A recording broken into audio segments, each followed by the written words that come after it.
Nous allons chercher le PGCD de 384 et 560 en utilisant l'algorithme des différences. Alors, cette méthode utilise trois colonnes. Dans la première, on met le plus grand des deux nombres. Dans la deuxième, le plus petit des deux nombres. Et dans la troisième, on fait 560 moins 384. Donc ici, 176.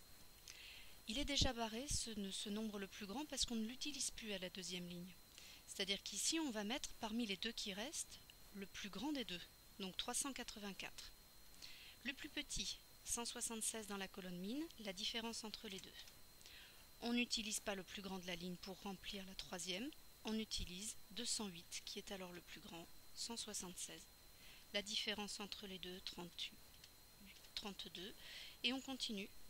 Le plus grand des deux, le plus petit, la différence, mince, j'ai rajouté un 0, la différence, 144. Le plus grand des deux, le plus petit, la différence.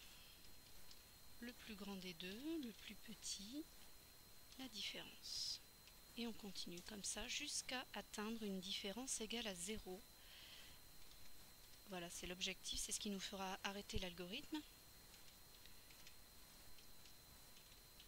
Voilà, la différence est de 16 ici.